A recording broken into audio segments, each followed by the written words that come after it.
Guys, welcome back to another video. So I've been wanting to learn how to crochet for some time now, but I never really tried making time for it. So I thought I would film this so that I kind of commit myself into learning how to crochet and also at the same time document my entire experience throughout this whole learning process. So for today's video, I'm going to try crocheting for 30 days to see how much I can actually pick up and learn throughout this whole 30 days. I probably won't be able to crochet for 30 days consecutively because there might be days where I'll be busy, but when I'm not, I'm gonna film myself and also document my experience on it for a total of 30 days. I'm hoping that by the end of this 30 days, I'll be able to crochet some items, fingers crossed.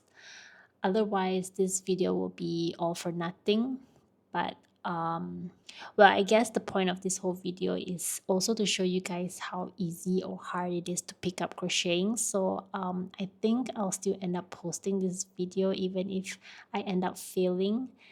So there's that.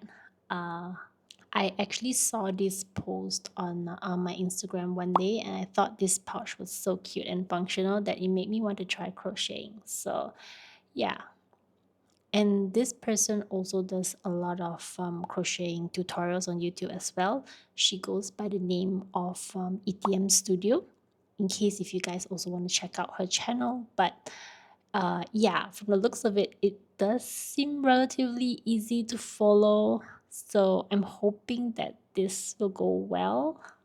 I already gotten some yarn to test out, and these are all the colors that I got.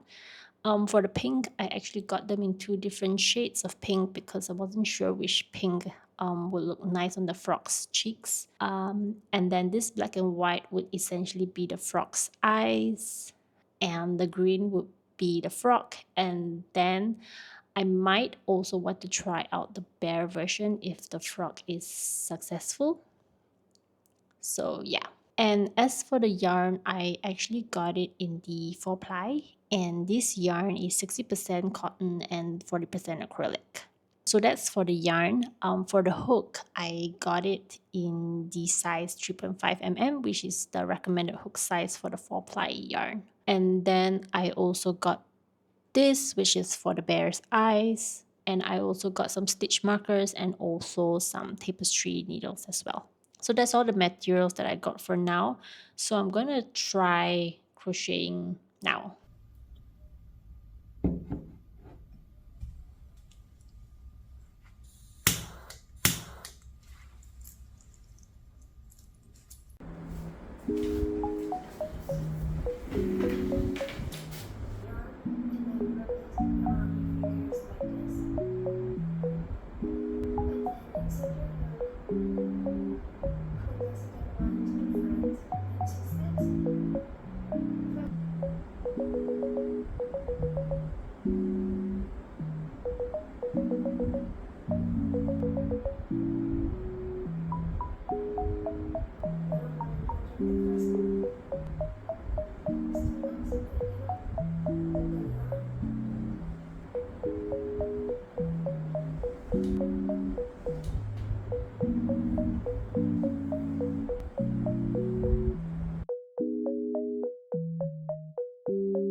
Okay, I think I've been trying for at least half an hour or so now, and this is how my magic ring looks like, but the stitches look so bad.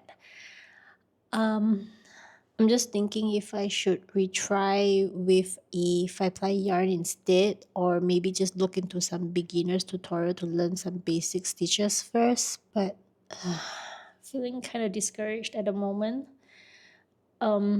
Think I might just try making another one and see how it goes from there.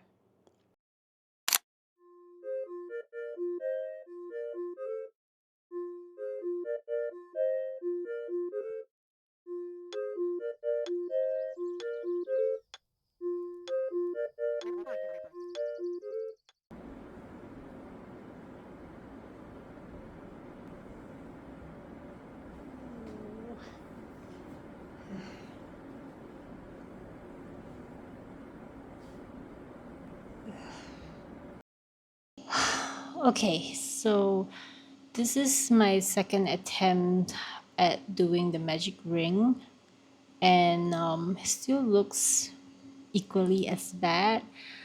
So this is the second one, and this is the first one that I made. So I'm not sure if it's because I don't have my basics down, or I'm just not following the video correctly. I think maybe I might just go onto YouTube to search for some beginner's tutorial before I restart on this project again. So, yeah.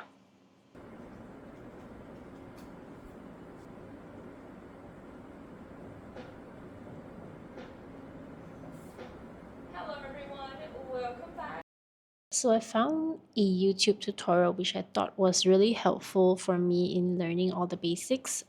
She actually goes by the name of Bruneticality on YouTube, and I actually found her tutorial really useful because she does go in depth on the basics of crocheting, down to how to hold your hook, how to hold your yarn, how to make a slip knot, how to do chains, and also she teaches a step-by-step on how to make each basic crochet stitches, like your single crochet, half double crochet, and also your treble crochet. Although I wouldn't say that my chains right now are the best at the moment, because I often get them looking very uneven, or I just get them very twisted.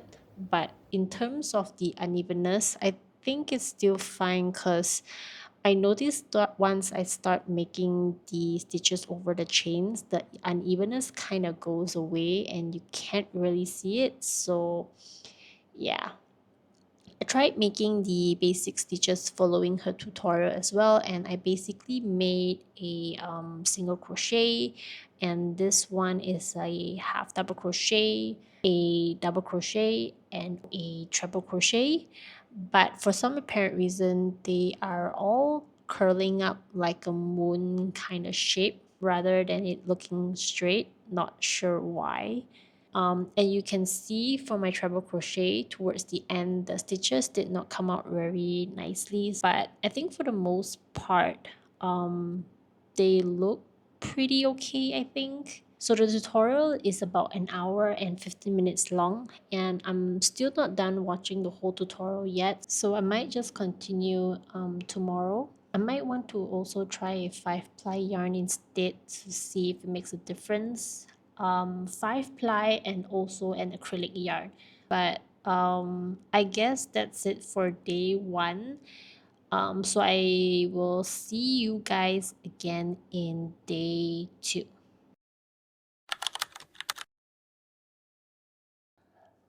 Okay guys, I just found out that my aunt actually has some 5-ply yarn, so I managed to borrow one of it from her to practice. So I tried making some basic crochets earlier using this 5-ply yarn, and this is how it turned out. You can see that I think the stitches look much better now, or is it just me?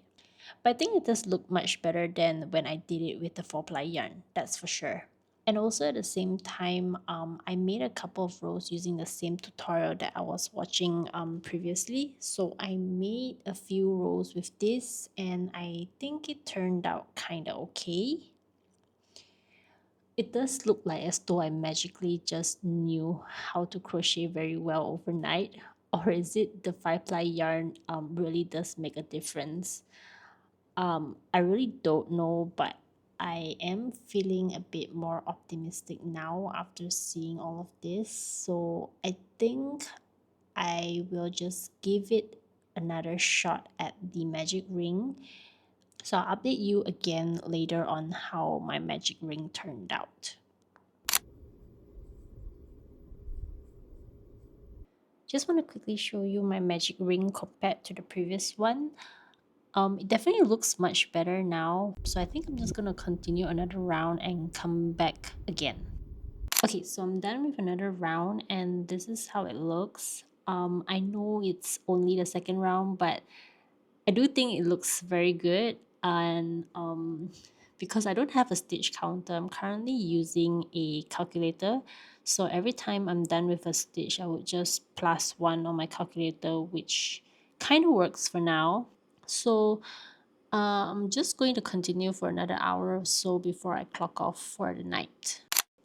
So just to update my progress for day 2, this is how my magic pouch currently looks like. There are some parts which didn't look great, like this part here. And also I'm not sure why. There's supposed to be a bulge here and here to represent the frog's eyes, but the bulge is not very prominent. So I'm not sure if I should try redoing it again or continue it as it is. But overall, I think I'm progressing pretty well for day 2.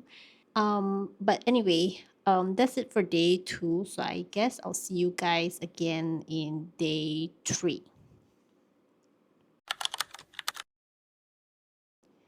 So I only managed to do the eyes, blush, and the mouth today.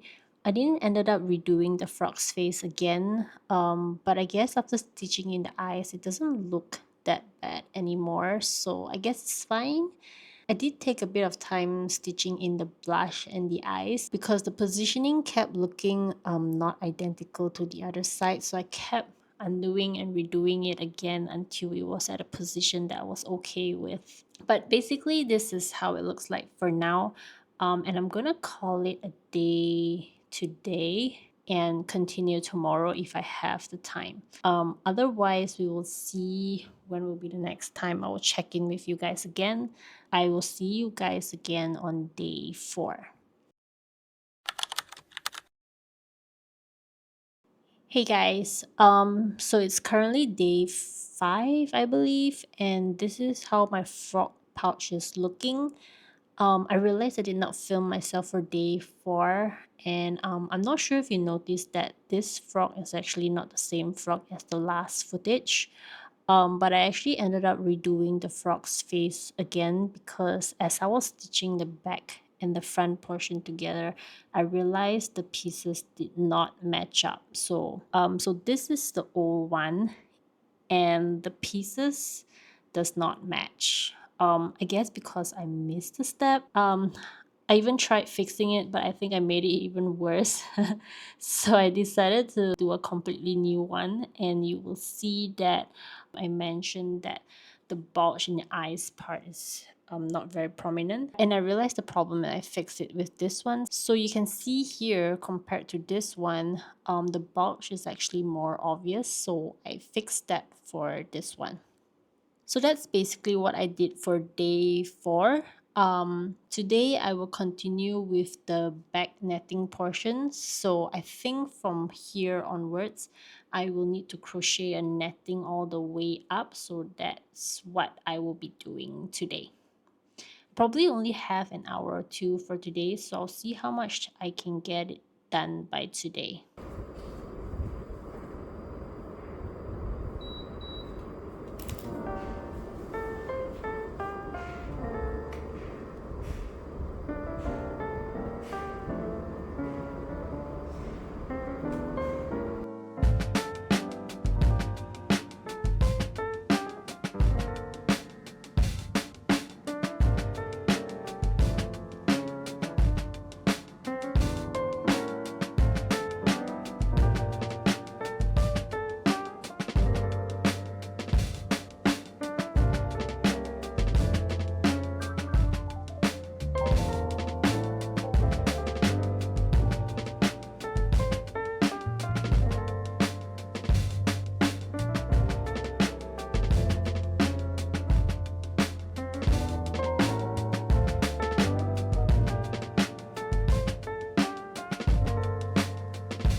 Hey guys, so I'm currently in my 4th week of crocheting, and from my last footage I believe you guys would have seen that I made this frog pouch, And for this frog pouch, I believe I took about a week to make.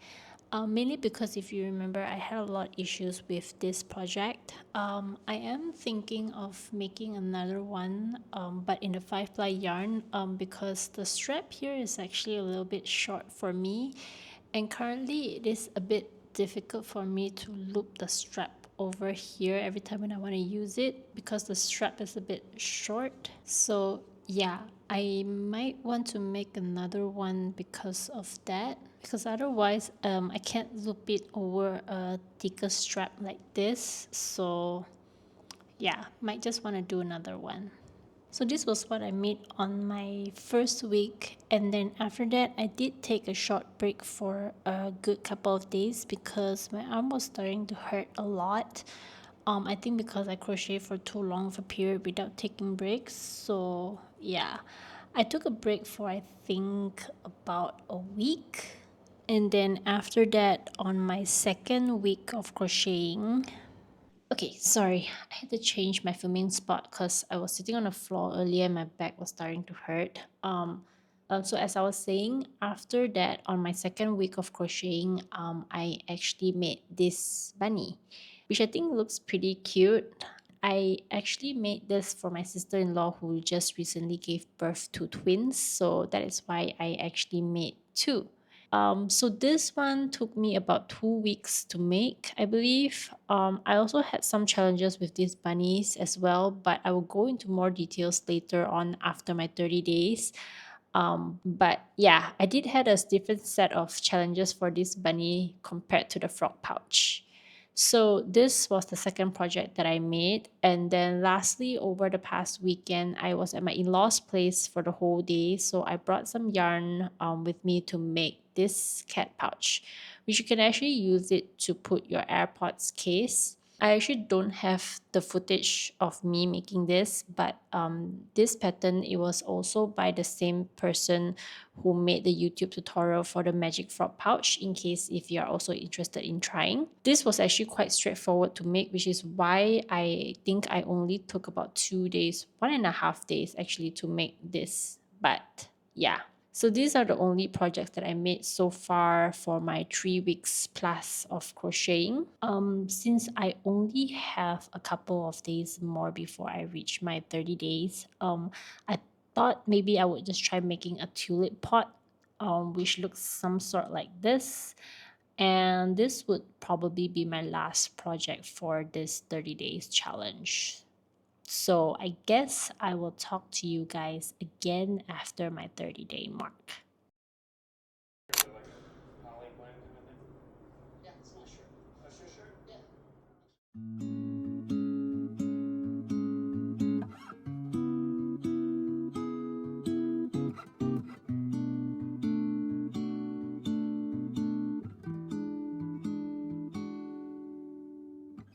When I first met you then, thought you were nothing. You were just sitting on the couch with that red jacket. We didn't say a word, who would have thought that this would happen?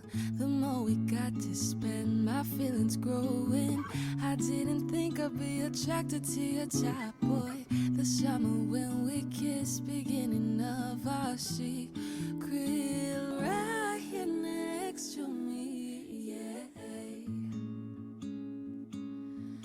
Oh,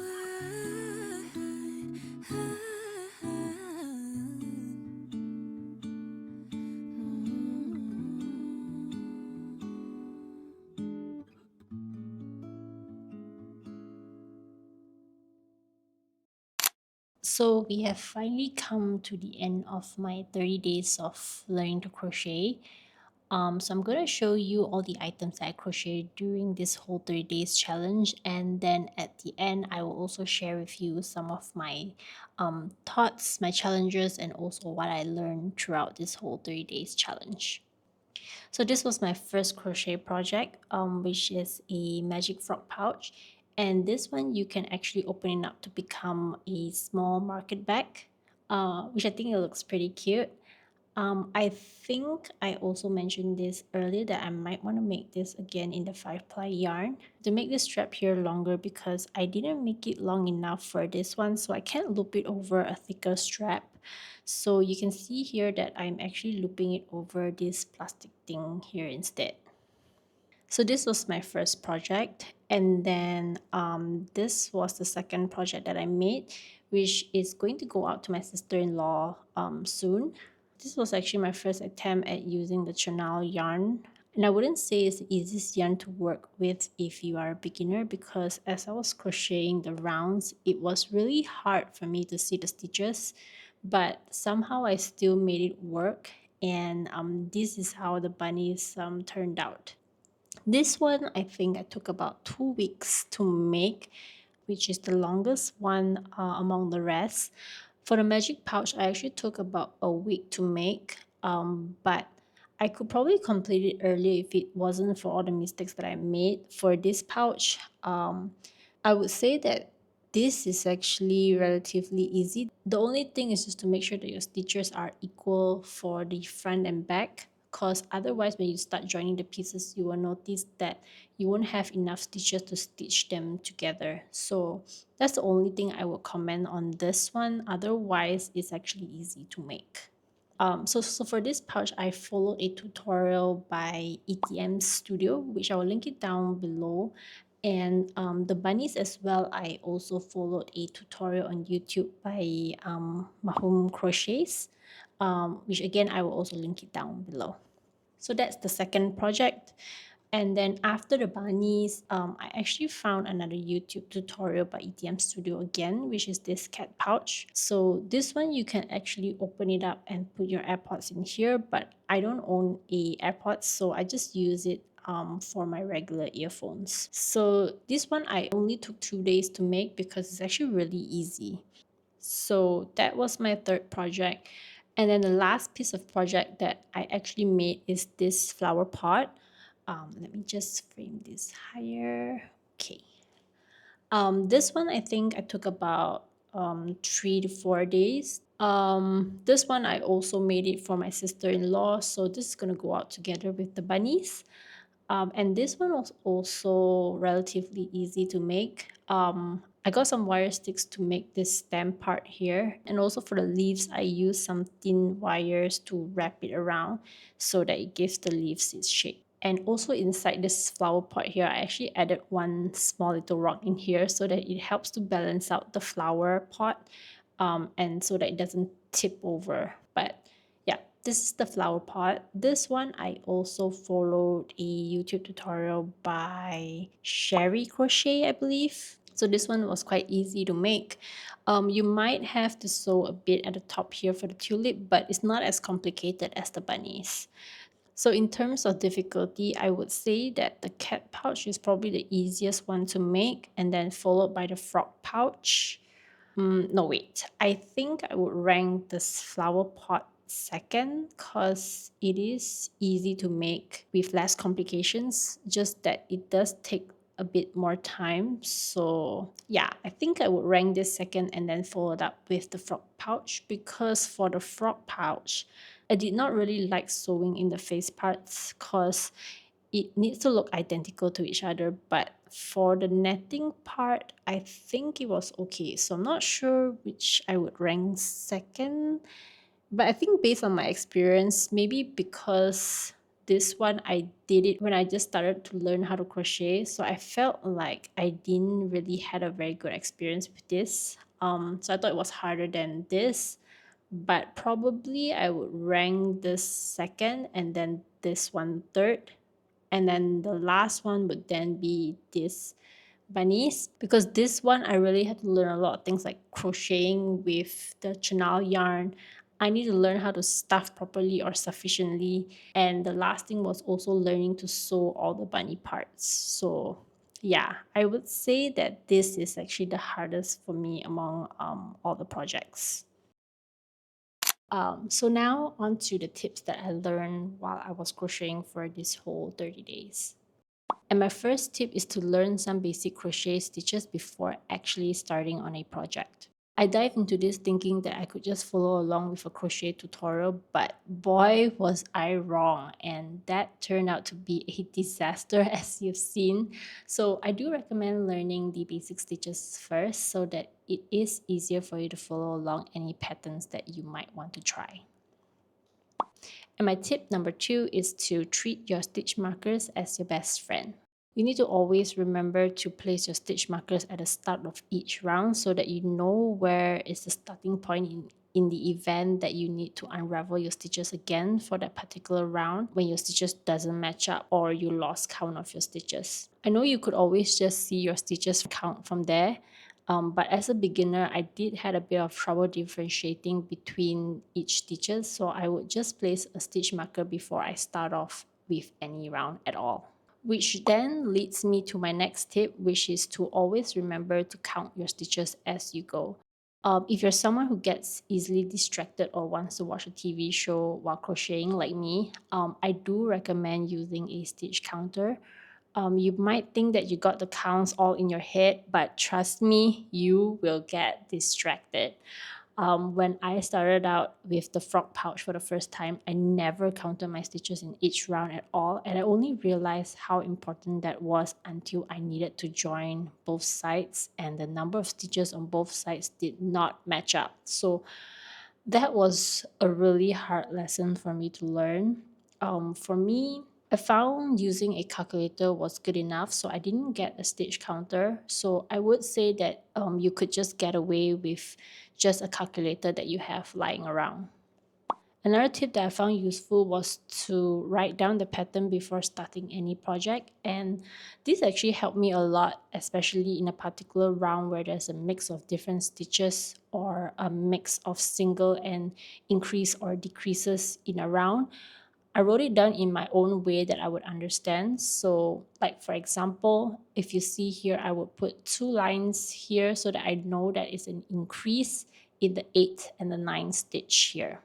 And here as well, where I have a mix of treble crochet, single crochet, and also half double crochet in that round. This really helped me at the beginning when I still wasn't 100% sure how to see my stitches. So sometimes, for example, I would be on my 18th stitch and I'm not sure if my next stitch is supposed to be an increase or not. So I'll refer to my notes to confirm. But this is my own personal experience, so you can always just note down the pattern in whichever way that you feel is useful for yourself. And my last tip that I could actually think of is to always remember to take a break.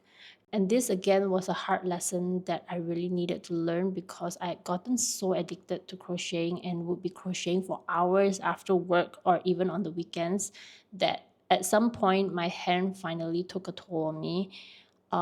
At first, it was still relatively fine because I could still take a break for a day or two and my hand would still be fine. But the pain just kept persisting longer and longer. That I had to take much more breaks. So, yeah, this is really something that I would advise to everyone out there, that is to take your breaks seriously. And so, those are my tips. Now, on to the challenges that I faced while I was crocheting as a first timer. So the first challenge I actually faced at the beginning was my tension. At the beginning, I was struggling a lot with tension. I wouldn't say that I'm the best at it now, but I would like to think that I'm much better than I was in the first couple of days of doing this challenge. It was to a point that I couldn't even do multiple chains without it looking wonky versus now. It was a lot of practice that I finally found a good method to make my chains. And then after that, my second hurdle was when I was making the bunny amigurumi using the chenille yarn. Honestly, I did not think that it was going to be difficult using the chenille yarn because in the video tutorial, the yarn did look kind of manageable. But I think because the chenille yarn that I ordered off online is much more furry and fluffy, that I was really having a hard time seeing my stitches. It was like as though I was trying to work my stitches through the dark, like literally. If you ask me how I ended up finding a solution for this, I didn't, to be honest. I literally just wing it and hope for the best when I reach at the end of the round, which is Why, going back to my tip 2 and 3 earlier, I do strongly recommend using stitch markers and also stitch counters for this so that I know when I missed a stitch or something. So once that was out of the way, I had another problem with the bunny amigurumi, and that was sewing. Sewing has never been my strongest skill set, so I had to watch multiple videos on it before I finally started sewing in the bunny parts. I do recommend this YouTube video by Crochet Me Zadie, which I will link it down below. I've actually found this video very helpful when I was learning to sew in my bunny parts. And now for the last part, which is my overall experience with crocheting. I think overall I did enjoy crocheting a lot. I would honestly be crocheting all the time if it wasn't because of the pain on my hand. Right now, I'm just trying to take a break until my hand gets better. But once I'm feeling better, I am thinking to try making some granny squares to make a tote bag. I will insert a photo of my inspiration here. And I also want to try making a top for myself. But those are projects which does take up a bit of time, so I do feel a bit intimidated to start. But I guess that's something that I'll think about after my hand gets better. So, yeah. I'm pretty sure this is going to be a very long video. So, I just want to say thank you if you managed to stick until the very end. If you like this video, please don't forget to give it a thumbs up, and I'll see you guys in my next video. Bye, guys.